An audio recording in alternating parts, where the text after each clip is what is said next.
Grizz Nation, welcome into another Grizz Game Day update. The Grizzlies are back. Second half of back-to-back tonight for both the Grizzlies and the Warriors, actually. They take them on FedEx Forum today at 7 p.m. Joining me for the first time, CJ Holmes. Welcome. Hey, what's up? Thanks for having me. Of course. Thank you for joining us today. This is the fourth and final regular season game between these two teams. And CJ, it has been spicy this season. So let's talk about these two teams. The Warriors are coming off a loss in Atlanta last night. The Grizzlies are coming, right? Yeah. Oh, you looked at me like the Grizzlies are coming off a 29-point comeback victory over the Spurs. It's the biggest comeback this season. It's also the biggest in franchise history. It was a wild ride. So both these teams logged a lot of minutes yesterday. I think Steph played 37 minutes. Like, our guys obviously went into overtime, so played a lot of minutes too. What are your initial thoughts on today's game? You know, it's funny because I was in an Uber earlier riding around Memphis, and my driver were kind of, talking about the NBA, and he's like, yeah, the Grizzlies, they got their butts kicked last night. And I was like, well, I guess you didn't finish watching the game. So the Grizzlies are definitely coming to tonight's matchup with a lot of confidence. Meanwhile, the Warriors have lost 10 games in a row on the road and are entering FedEx Forum, where they've lost by a combined 60 points in their last two visits. Now, the regular season between these two teams this year is mirrored last year's playoff series in a lot of ways. The home teams have been dominant. The Warriors got them twice at Chase, and now the Grizzlies are going for the home sweep tonight. And it's just pretty much going to be what you expect between the Warriors and Grizzlies from what we've seen over these past two seasons. It's going to get chippy. There's going to be some trash talking. It's going to be physical, and a lot of good matchups across the board. Draymond Green is back after serving his one-game suspension. Who's the only other player in the league to serve a technical foul-related suspension this season? No, Kelcey, not you. It is Dylan Brooks. My fellow Canadian. So, obviously that's the matchup everyone wants to watch. The Grizzlies, they played very well without Ja Morant, even dating back to last season. That's continued on to this year. It kind of seems like it's not that I don't want to say they're better of Ja, the lineup, but it seems like there's more ball movement. They play a little more together. They share a little bit more. Ja's a real ball dominant guard, and although he's giving you, 25 and 10 a game, there's a lot more ball movement when he's out of the lineup. And, when NBA teams are playing unselfishly, they're very hard to guard. What do both teams do well? The Grizzlies, I kind of just said that. Good defensive team, spearheaded by Jaren Jackson Jr. and, the aforementioned Dylan Brooks. The Warriors, they can really score the basketball, man. Even through their road struggles, offense hasn't been an issue. As long as Steph Curry, Klay Thompson are coming out of the locker room, offense will never be an issue. The Warriors' issues on the road this season, where they've won just 7 games and I think 35 tries or something like that, has been defense. It seems like there's a big disconnect when they're playing at Chase Center versus when they're away from Chase Center. At Chase Center, they're one of the better defensive teams in the league. Away from Chase Center, they're among the worst. Maybe it's focus, maybe it's a personnel thing, whatever it is, the Warriors have to figure it out tonight or else it might get ugly again.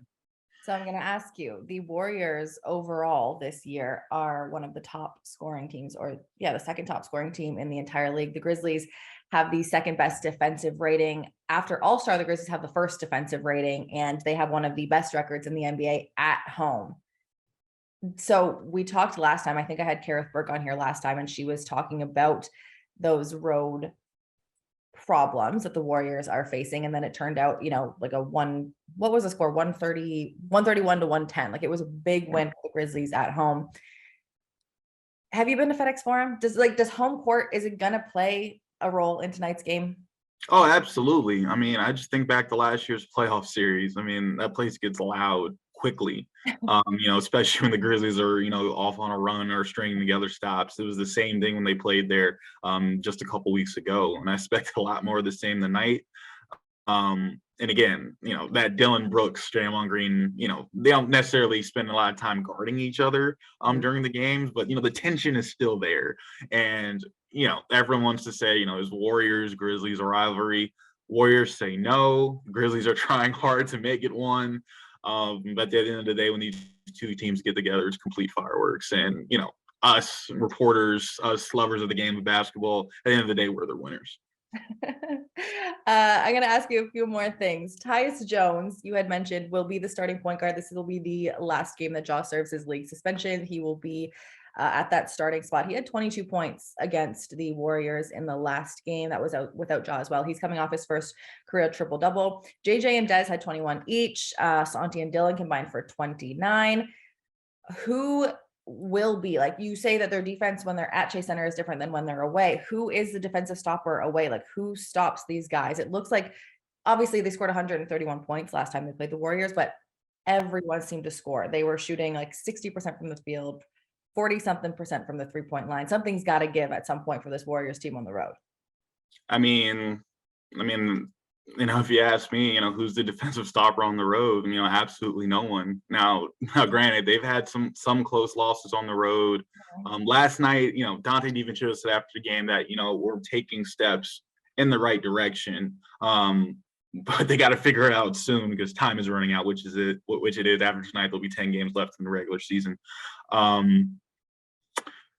But yeah, it's they are getting better. Their last couple road games before last night, they got blown out. Last night they started strong, right? They got off to a 16-4 lead with little over 8 minutes left in the first quarter. And then Atlanta made their run. John Collins got hot. The momentum shifted, and that's been the Warriors' biggest issue on the road. Among their biggest issues is handling those momentum swings. But again, last night was without Draymond, who is their like fiery dog defender. So that could, put them back into a good defensive stance. Like you've been saying, they've been having at least closer games on the road. I'll say this, Draymond was injured for a few months last season. And, one thing everyone was telling me is like, when I first got on the beat was, it's going to be a different looking team, defensively when Draymond's back. And that is true. But I think the true hallmark of a good defensive team can't be, boiled down to one player, if that makes sense. Mm-hmm. Even if Draymond's out, they should still have enough to pick up the slack.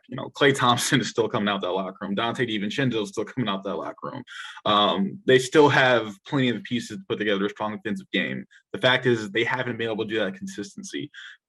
And the inability to do that and the inability to handle those big momentum swings on the road is why part of the reason why the Warriors have had these road problems that they face this season. And they're about to go into a building tonight where the momentum swing can come at any time. All right, my last question for you then, CJ. Take defense as a whole away from it. I want like one singular stat. If the Warriors do blank well tonight, they set themselves up for success. If the Warriors guard the 3-point line, they set themselves up for success. Honestly, same for the Grizzlies. I mean, it's just Marcus Thompson, who covers Warriors for The Athletic, you can go check the stat on his page. I think the Warriors are like 1 in 15 or something like that when they allow 15 or more threes on the road or something of that nature. Like I said, go check Marcus Thompson's page. He has a stat there, but that says a lot. I mean, that's like 15 losses right there. I think the Grizzlies, how many threes did they hit last time the Warriors played them a couple of weeks back? Defend the 3-point line, protect the paint. And these things sound like basic things, right? Like basic game plan things that a coach will walk into a locker room and write on the whiteboard with a dry erase marker. But that's the thing. It's the simple things that the Warriors have struggled with this season. Take care of the simple things tonight, and of course they'll have a chance. Why? They're the Warriors. Period. Okay. I would say the same for the Grizzlies, honestly, and I would say continue attacking the paint, which is what the Grizzlies do so well. They lead the league in points in the paint. I think last game 56 to 36 with points in the paint. So if you can get not gonna get it done. So we have tip-off is at 7. CJ, you are awesome. I cannot wait to meet you tonight. This was fun. Thank you for coming on. Stay safe. Get to the game nice and early. I think it's not even going to be dark out because we're daylight savings, but it'll be nice. We'll see you tonight. Thank you again. Hey, looking forward to meeting you too. Thanks for having me. For sure. And Grizzlies fans, we are back home. So if you're coming to the game, get there nice and early. And if you're staying at home, this one's on Bally Sports Southeast and the Bally Sports Plus app.